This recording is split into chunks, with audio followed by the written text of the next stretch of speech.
niruhusu kipekee nimshukuru Mheshimiwa Dr. Samia Suluhu Hassan, Rais wa Jamhuri ya Muungano wa Tanzania, kwa kuniamini kutumikia taifa kwa nafasi ya waziri wa fedha tangu alipoingia madarakani. Huu ni uthibitisho na ni imani kubwa alionayo kwangu, na fahari kufanya kazi, na nimeona fahari kufanya kazi chini ya kiongozi mwenye maono makubwa ya kuiletea nchi maendeleo.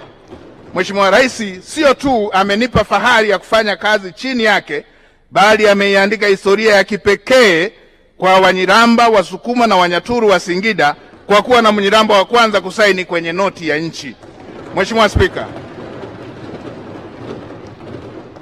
Spika, hii ilikuwa ndoto yangu ya muda mrefu, tena watu wasinipe ndoto. Hii ilikuwa ndoto ya muda mrefu tangu niko kipindi kidato cha pili, kufuatia mjadala tu ambao tulikuwa tunafanya, tukaiona sahihi ya marehemu Gilman Rutinda, na Mungu amrehemu, gavana aliyekuwa gavana wa Benki Kuu, tukiwa kwenye group discussion ambapo tulikuwa tunajadili sahihi ile ya gavana wa Benki Kuu, nikiwa na ndugu zangu, na niwashukuru kwa sababu wao ndio walionitajia sahihi ya gavana wa Benki Kuu, akiwemo Sibomana ambaye alikuwa anatoka wilaya moja na gavana, Robert Kitundu, John Makuri pamoja na Richard Mariko pamoja na Steven Kenguye.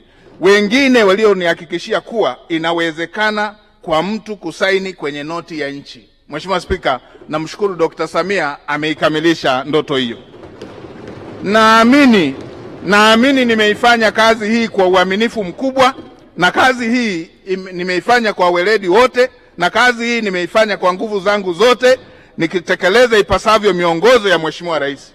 Siwezi kuelezea zaidi vielelezo vya kila jambo lililofanyika kwenye kila wizara ambavyo lisingeweza kufanyika bila fedha. Hicho ni kielelezo. Upatikanaji wa fedha ili miradi ya maendeleo iweze kutekelezwa ya kila sekta, hilo ndilo jukumu nililokuwa nimetumwa. Jukumu nililopewa la kuwa waziri wa fedha limenikumbusha nilipokuwa kidato cha tatu, nikiwa makamu mwenyekiti wa serikali ya wanafunzi wa shule ya Iliboru, mimi ndio nilikuwa nakusanya ushuru.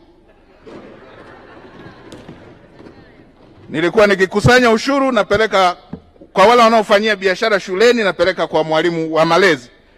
Na vile vile nikiwa katibu mkuu wa serikali ya wanafunzi ya shule ya Mazengo, na mwenyekiti wangu ndugu Emily najua yupo, mimi ndo nilikuwa nakusanya ushuru wa wale wanaofanyia biashara pale ndani ya shule, na malipo yake, Mheshimiwa Spika, nilikuwa napata mandazi 3 kwa siku.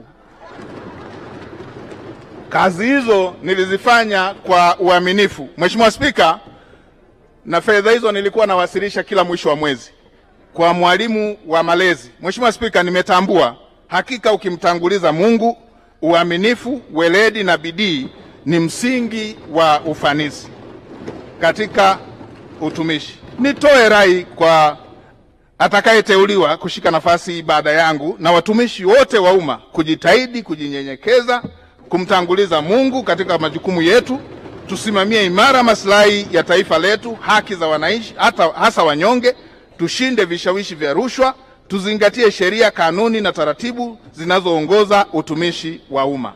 Kwa hakika sina la kusema, na kila sababu ya kumshukuru Mwenyezi Mungu kwa ajili ya rais wetu kama ilivyoelekezwa kwenye Qur'an tukufu kwenye sura namba 14 aya 7, na alipotangaza Mola wenu mlezi, mkisha shukuru nitakuzidishieni neema. Itoshe tu kusema Mheshimiwa Rais, nakushukuru sana na naendelea kukuombea afya njema Mheshimiwa Rais, ili kazi yako kubwa ambayo umefanya, na hata tunapoenda kwenye uchaguzi kila Mtanzania akulipe kwa kukupigia kura.